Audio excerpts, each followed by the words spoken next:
All welcome back to Yashaswini Vamshika cooking and tips channel. అందరూ ఎలా ఉన్నారండి? నేనైతే సూపర్గా ఉన్నాను. మీరు కూడా సూపర్గా ఉన్న హార్ట్ఫుల్గా అయితే కోరుకుంటున్నాను. స్కిప్ చేయకుండా చూడడానికి అయితే ట్రై చేయండి. ఈ టిప్స్ తోటి మన పనులను సులువుగా చేసుకోవచ్చు. అట్ ద సేమ్ టైం మన మనీని అయితే సేవ్ చేసుకోవచ్చు. టిప్ని అయితే చూసేద్దామండి. పెన్ క్యాప్స్ కనుక ఎక్కువ కనుక ఉన్నాయి అనుకోండి, లేదు అంటారా, బట్టలు కూడా ఎక్కువ కనుక ఉన్నాయి అనుకోండి, క్లిప్స్ సరిపడా లేవు అనుకోండి, పెన్ క్యాప్స్ ఉంటాయి కదండి, పెన్ క్యాప్స్ కూడా పెట్టేసుకోవచ్చు. చాలా స్ట్రాంగ్గా కూడా ఉంటాయి. బట్టల క్లిప్ ఎలా అయితే స్ట్రాంగ్గా ఉంటాయో సేమ్ అలాగే అంతకు మించి కూడా ఎక్కువ స్ట్రాంగ్గా ఉంటాయండి. అండ్ హాస్టల్స్లో ఉంటూ ఉంటారు కదా, వాళ్ళకైతే ది బెస్ట్ టిప్ అండి.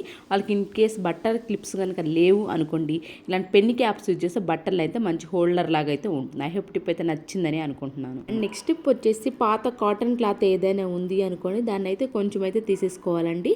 తీసుకున్న దాన్ని ఏంటి అంటే ఈ విధంగా మధ్యలోకి ఫోల్డ్ చేసేసి చిన్న బౌల్ ఏదన్నా ఉంది అనుకోండి, బౌల్తో కూడా ఈ విధంగా సర్కిల్ అయితే చేసుకోవచ్చండి. లేదంటే ఇలాంటి ప్లేట్ ఉన్నా సరే కానివ్వండి, సర్కిల్ చేసుకొని ఎక్కడైతే మనకి సర్కిల్ చేసుకున్నామో ఆ పార్ట్ ప్రకారం ఈ విధంగా సిజర్తో అయితే కట్ చేసేసుకోవాలండి. ఇలా 2 లేయర్స్ అయితే వచ్చేస్తాయి. ఎక్స్ట్రా అంతా తీసేసిన తర్వాత 2 లేయర్స్ అయితే వస్తాయి కదా. దీన్ని ఏంటి అంటే నాకు ఇక్కడ సాటిన్ క్లాత్ అనేది ఉంది కాబట్టి సాటిన్ది నేను తీసుకున్నాను. లేదు అంటే నార్మల్ క్లాత్ అనేది తీసుకోవచ్చండి. అదే దాన్ని బాగా వెడల్పుగా ఉందని కట్ చేసేసాను. చుట్టూ ఏంటంటే మీకు సేమ్ థ్రెడ్ తోటి కూడా తీసుకోవచ్చండి. లేదు అంటారా, మిషన్ కనుక ఉంది అనుకోని మిషన్ కూడా వేసుకోవచ్చండి. కొంచెం గ్యాప్ ఇచ్చేసి మధ్యలో ఎక్కడైతే ఉందో మధ్యలో ఈ విధంగా గ్యాప్ ఇచ్చేసి మనం ముందుగానే కట్ చేసుకున్నాం కదా షైనింగ్ క్లాత్ అనేది, ఆ క్లాత్ని పెట్టేసి కూడా ఆ క్లాత్ వరకు ఈ విధంగా కుట్టొద్దండి, కొంచెం గ్యాప్ ఉంచాలి. ఆ తర్వాత దీన్ని రివర్స్ అయితే చేసేసేయాలండి. ఎక్కడైతే క్లాత్ రివర్స్ కుట్టకుండా ఉంచాం దాన్ని రివర్స్ చేసేసి ఆ కంప్లీట్గా మొత్తం కూడా కుట్టేసుకోవాలి. ఆ తర్వాత చూపండి మనకు సింపుల్గా ఎంతో అందంగా ఇంట్లోనే తక్కువ ఖర్చుతోటి మనకి బ్యూటిఫుల్గా పఫ్ అనేది రెడీ అయిపోయిందండి. ఇంట్లో అందరికి ఒకే పఫ్ వాడడం ఇష్టం లేదు అనుకోండి, ఈ విధంగా రూపాయి ఖర్చు లేకుండా కాటన్ క్లాత్ ఉంటే చాలండి, మనకి పఫ్ అనేది చేసుకోవచ్చు. దీన్ని ఇంట్లో కూడా చేసుకోవచ్చు. ఐ హోప్ టిప్ కూడా నచ్చిందని. నచ్చితే కనుక ప్లీజ్ అండి లైక్ ఇచ్చి నా ఛానల్ సపోర్ట్ చేయండి. నెక్స్ట్ టిప్ వచ్చేసి మనం ఇంట్లో ఇలాంటివి గరం మసాలాలు కానివ్వండి, లేదు అంటారు ఏదైనా ప్యాకెట్స్ సాంబార్ పౌడర్లు కానివ్వండి వాడుతూ ఉంటాం కదండి. అలాంటప్పుడు ఏంటి అంటే మనం ఓపెన్ చేసి ఇలాగే డైరెక్ట్గా కనుక ఫ్రిడ్జ్లో కనుక పెట్టేసాము అనుకోండి, కింద పడిపోతూ ఉంటాయి కదండి. అలా కాకుండా మనకి ఓపెన్ చేసినా సరే కానివ్వండి, మనకి కింద పడిపోకుండా ఉండాలంటే యూజ్ అంతా రబ్బర్ బ్యాండ్స్ ఉంటాయి కదండి, అవి కనుక పెట్టేసుకున్నామే అనుకోండి, మనకు ఓపెన్ చేసినా కానివ్వండి లోపల పౌడర్ అనేది కింద పడకుండా ఉంటుంది. అండ్ అలానే గాలి కూడా వెళ్ళకుండా త్వరగా మనకి పౌడర్స్ అనేవి పాడవకుండా అయితే ఉంటాయి. నెక్స్ట్ టిప్ వచ్చేసి దారం రీల్ని ఏ విధంగా రీయూజ్ చేయాలో చూద్దామండి. దారం అంతా అయిపోయాక దారం రీల్ అయితే ఉంటుంది కదండి, దీన్ని ఇప్పుడు ది బెస్ట్ రీయూజ్ టిప్ కోసం అయితే తీసుకొచ్చేసేసానండి. దీన్ని తీసుకొని వచ్చి అడుగున ఏం చేశానంటే ఒక సైడ్ అడుగున మనకి టేప్ ఉంటుంది కదండి, ఆ టేప్ అయితే వేసేసానండి. ఈ టేప్ వేసిన తర్వాత దీని లోపల అంటే సూదులు ఉంటాయి కదండి, ఆ సూదులు కనుక వేసేసుకున్నామే అనుకోండి మనకి ఈజీగా కనిపిస్తాయండి. దీని లోపల పెట్టేసుకోవచ్చు. ఎక్కువ సూదులు కనుక ఉన్నాయి అనుకోండి, సూదులకు కొంతమందికి బాక్స్ అయితే వాడుతూ ఉంటారు కదండి, ఎవరికైనా సరే బాక్స్ కనుక లేదు అనుకోండి, ఈ విధంగా దారం అంతా అయిపోయాక దారం రీల్ అడుగున ప్లాస్టర్ వేసేసేసి మనం సూదులు కనుక వేసేసుకున్నాం అనుకోండి మనకి ఈజీగా కనిపిస్తాయి. అండ్ అన్నీ అవసరమైనప్పుడు కూడా మనకి ఒక దగ్గర ఆర్గనైజర్గా అయితే ఉంటుంది. ఐ హోప్ టిప్ కూడా నచ్చిందని అనుకుంటున్నానండి. ప్లీజ్ నచ్చితే కనుక మీకు ఏది బాగా నచ్చింది అనేది కూడా కమెంట్ బాక్స్లో కమెంట్ చేయండి. నెక్స్ట్ టిప్ వచ్చేసి ఇది కూడా సూది దారానికి సంబంధించి సూపర్ యూస్ఫుల్ టిప్స్. అంటే ఈ రోజుల్లో ఏంటి అని అంటే చిన్న వాళ్ళకైనా కానివ్వండి పెద్దవాళ్ళకైనా దారంలో సూదిలో దారం ఎక్కించాలని పెద్ద టాస్క్ అనేది చెప్పాలండి. సింపుల్గా చిన్న చిన్న ప్రాసెస్లు యూజ్ చేసుకుంటే చాలా ఈజీగా అయితే దారం ఎక్కువ కష్టపడకుండానే ఎక్కించేయచ్చండి. దానికోసం ఒక పేపర్ని ఏదైనా చిన్న పేపర్ని తీసుకుని ఈ విధంగా దారం ఏదైతే మనం సూదిలోకి ఎక్కించాలి అనుకుంటామో దాన్ని మధ్యలోకి పెట్టేసేసేయండి. ఈ చివర అనేది కట్ చేసేసేయండి. ఆ తర్వాత ఈ సూదిలోకి ఈ విధంగా పేపర్ ఉంటుంది కదండి, ఆ పేపర్ని కనుక లాగేసామనుకో దాని లోపల ఉన్న దారం కూడా ఈజీగా అయితే వచ్చేస్తుందని మనకి ఎక్కువ కష్టపడకుండా సూదిలోకి దారం అయితే ఎక్కుతుంది. ఇది ప్రతి ఒక్కరికి ఉపయోగపడే సూపర్ యూస్ఫుల్ టిప్ అండి. ప్లీజ్ మీ ఫ్రెండ్స్ అండ్ ఫ్యామిలీకి షేర్ చేయడం అస్సలు మర్చిపోకండి. అండ్ నెక్స్ట్ టిప్ వచ్చేసి పిల్లలు షార్ప్ చేస్తూ ఉంటారు కదండి, ఇంట్లో ఎక్కడ పడితే అక్కడ పడేస్తూ ఉంటారు. ఇది కనుక కింద పడింది అనుకుని, ముఖ్యంగా వైట్ మార్బుల్ కానీ వైట్ టైల్స్ కానీ ఉన్నాయి అనుకోండి, ఆ షార్ప్ చేసిందంట కింద పడేసి నలుపుగా అంటుతూ ఉంటుంది కదండి.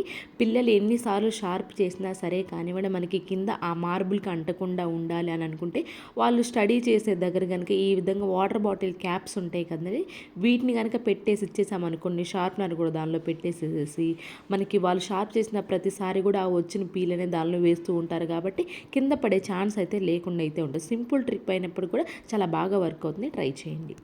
నెక్స్ట్ స్టెప్ వచ్చేసి బేకింగ్ సోడాని ఒక స్పూన్ అయితే తీసుకున్నాను. దీని లోపల వెనిగర్ ఉంటుంది కదండి, వైట్ వెనిగర్, దాన్ని కూడా కొంచెం వేసేసుకొని ఈ థిక్ పేస్ట్ కన్సిస్టెన్సీ వచ్చేలాగా కలిపేసుకోవాలండి. దీన్ని ఏంటి అంటే మనం రెగ్యులర్గా నెయిల్స్ కొంచెం షార్ప్గా త్వరగా పెరగాలి అన్నా, లేదు అంటారా స్కిన్ కొన్నిసార్లు పక్కన ఏంటంటే గోర్ల పక్కన స్కిన్ లేస్తూ ఉంటుంది కదండి, అది లేకుండా ఉండాలి అని అన్నారనే మురికి మట్టి ఉంటుంది కదా, నెయిల్స్లో వెళ్ళిపోతూ ఉంటుందా, మనం రెగ్యులర్గా చేస్తూ ఉంటాం కదండి కిచెన్లో వంట కానివ్వండి, గిన్నెలు కానివ్వండి. అలాంటప్పుడు ఎలాంటి మ్యానిక్యూర్ పార్లర్స్కి వెళ్ళి మ్యానిక్యూర్ చేసుకునే అవసరం లేకుండానే ఇంట్లోనే మన నెయిల్స్ అనేవి నీట్గా క్లీన్ అవ్వాలి, మురికి మట్టి అనేది లేకుండా మన నెయిల్స్ షార్ప్గా త్వరగా పెరగాలి అనుకునే వాళ్ళు ఎవరైనా ఉన్నారు అనుకుంటే ఈ విధంగా మీరు మంత్లీ వన్స్ కనుక మన నెయిల్స్ కనుక క్లీన్ చేసుకుంటూ ఉన్నామనుకోండి బేకింగ్ సోడా తోటి మనకి నెయిల్స్ అనేవి త్వరగా పెరుగుతాయి, అలాగే చాలా నీట్గా కూడా ఉంటాయండి. చూడ్డానికి కూడా మనకి ఏంటి అని అంటే కొన్నిసార్లు చిరాగ్గా అనిపిస్తూ ఉంటుంది కదా ఎక్కువ మురికి చేరినప్పుడు. అలాంటప్పుడు ఈ సింపుల్గా ట్రిక్ని అయితే ట్రై చేశారంటే మాత్రం ఖచ్చితంగా మీ నెయిల్స్ అనేవి చాలా నీట్గా అయితే ఉంటాయి. ఐ హోప్ టిప్ కూడా నచ్చిందని, నచ్చితే కనుక ఇలాంటి టిప్స్ ట్రిక్స్ మన ఛానల్లో బోల్డ్ అయితే ఉన్నాయండి. ప్లీజ్ ప్రీవియస్ వీడియోస్లోకి వెళ్ళి చూసి మీకు నచ్చితేనే సబ్స్క్రైబ్ చేసుకోండి. నెక్స్ట్ టిప్ వచ్చేసి కర్చీఫ్ ఉంటుంది కదా, కర్చీఫ్లో మీకు ఎంత అయితే సర్ఫ్ బట్టలకు వాడాలనుకుంటున్నారో అంత అయితే సర్ఫ్ వేసేసుకోవాలండి. మనం వాషింగ్ మిషన్లో ఎప్పుడైనా సరే కానివ్వండి సర్ఫ్ అనేది డైరెక్ట్గా వేయకూడదండి. వాషింగ్ మిషన్లో సర్ఫ్ డైరెక్ట్గా వేసేసామంటే మనకి వాషింగ్ మిషన్లో ఎక్కడో స్టక్ అయిపోతే సర్ఫ్ అనేది బట్టలకు కూడా అక్కడక్కడ తెల్లగా అంటుతూ ఉంటుందండి. అలా కాకుండా మనకి సర్ఫ్ వేసుకున్నా సరే కానీ ఎప్పుడైనా లిక్విడ్ అయిపోయినప్పుడు సర్ఫ్ వేసినా కానీ బట్టలు తెల్లకుండా లేకుండా ఉండాలి అని అనుకుంటే మాత్రం ఈ విధంగా కర్చీఫ్లో సర్ఫ్ కనుక కట్టేసేసి మనకు వాషింగ్ మిషన్ లోపల కనుక వేసేసాము అనుకోండి, మనకి ఆ సర్ఫ్ బట్టలు తెల్లగా అండకుండా ఉంటుంది. అండ్ అలానే చాలా బట్టలు కూడా చాలా నీట్గా అయితే క్లీన్ అయిపోతాయి. ఐ హోప్ టిప్ కూడా నచ్చిందని అనుకుంటున్నాను. నెక్స్ట్ టిప్ వచ్చేసి సూపర్ యూస్ఫుల్ టిప్ అండి, ప్రతి ఒక్కరికి ఉపయోగపడే టిప్ ఇది. బియ్యం కడిగిన నీళ్ళు ఏం చేస్తామని కొంతమంది ఏం చేస్తారంటే హెయిర్ వాష్ చేసుకుంటూ ఉంటారు, లేదంటే ఇంకొంతమంది ప్లాంట్స్ ఉంటే ప్లాంట్స్ కూడా వేస్తూ ఉంటారు కదండి. అయితే ఈ బియ్యం కడిగిన నీళ్ళతో ఈరోజు ది బెస్ట్ యూజ్ టిప్ని అయితే తీసుకొచ్చేసేసానండి. కంపల్సరీ మీరు గ్లౌజెస్ అయితే వేసుకోవాలండి ప్రాసెస్ జరిగేటప్పుడు. ఒక ప్లాస్టిక్ డబ్బాలో బియ్యం కడిగిన నీళ్ళు అలాగే హార్పిక్ వేసేసి బాగా కలిపేసేసుకోవాలండి.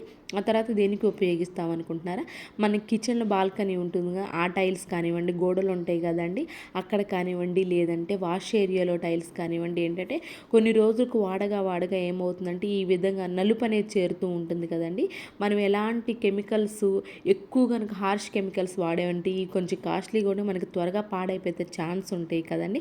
అలా కాకుండా తక్కువ కెమికల్ వాడి మనకి ఎక్కువ నీట్గా క్లీన్ అవ్వాలి. బాత్రూమ్ టైల్స్ అయినా కానివ్వండి, గోడలకు ఉంటాయి కదా ఎక్కువ పాచి పట్టినా కానివ్వండి, లేదంటే మురికి ఎక్కువగా కనిపిస్తున్నా కానివ్వండి, ఈ విధంగా కొంచెం అంటే కొంచెం హార్పి వేసుకొని మనం బియ్యం కడిగిన నీళ్ళే ఎందుకు అని అంటే బియ్యం కడిగిన నీళ్ళలో స్టార్చ్ అనేది ఉంటుంది కదండి, ఆ స్టార్చ్తో కనుక మనం ఆ వాటర్తో కనుక క్లీన్ చేసామనుకోండి బాత్రూమ్ టైల్స్, బాల్కనీ టైల్స్, అలాగే వాష్ ఏరియా టైల్స్ ఏవైనా సరే కానివ్వండి చాలా నీట్గా అయితే క్లీన్ అయిపోతాయని నేను బిఫోర్ చూడండి ఇప్పుడు చూడండి ఎంత మీకు వేరియేషన్ అనేది కనిపిస్తూ ఉంటుంది. ఎవరికైనా సరే బాల్కనీ టైల్స్లో ఇబ్బంది పడుతూ ఉన్నారు అని అనుకుంటే మాత్రం ఎక్కువ కెమికల్స్ వాడకుండానే సింపుల్గా ఈ విధంగా బియ్యం కడిగిన నీళ్ళతో అయితే క్లీన్ చేసుకుందాం. ఐ హోప్ టిప్ కూడా నచ్చిందని అనుకుంటున్నాను. అండ్ నెక్స్ట్ టిప్ వచ్చేసి మనం కసువు తీస్తూ ఉంటాం కదండి చాట. ఈ చాట ఏంటంటే కొన్ని రోజులు వాడగా ఏమవుతుందంటే ఎక్కువ మురికిగా అనిపిస్తుంటే రెగ్యులర్గా క్లీన్ చేసుకుంటే ఓకేలే కానివ్వండి, ఎవరైనా క్లీన్ చేసుకోవడం ఇబ్బందిగా ఉంది మనకి చాట కానీ క్లీన్ చేసుకోకపోయినా కానీ ఎప్పుడు నీట్గా ఉండాలి అని అనుకుంటే మాత్రం ఈ విధంగా చాటకి ఏంటి అని అంటే చిన్న ప్లాస్టిక్ కవర్ ఉంటుంది కదా, ప్లాస్టిక్ కవర్ వేసేసాయండి.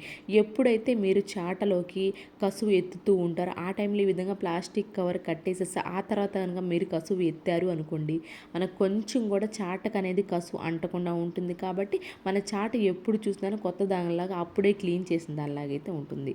ఈ సింపుల్ ట్రిక్ అండి చాలా బాగా వర్క్ అవుతుంది, ప్రతి ఒక్క లేడీకి ఒకసారి ట్రై చేయండి. ఏనండి ఈరోజు టిప్స్ ట్రిక్స్ యూస్ఫుల్గా అనిపించి ఉంటే మాత్రం ఈ టిప్స్ అనేవి ఒకసారి ట్రై చేయండి. ఏది మీకు బాగా నచ్చింది అనేది కామెంట్ బాక్స్లో కమెంట్ చేయండి, లైక్ చేయండి, షేర్ చేయండి, సబ్స్క్రైబ్ చేసుకోవడం మాత్రం అసలు మర్చిపోకండి. రేపటి వీడియోలో మంచి టిప్స్తో మళ్ళీ మీ ముందుకు వస్తాను.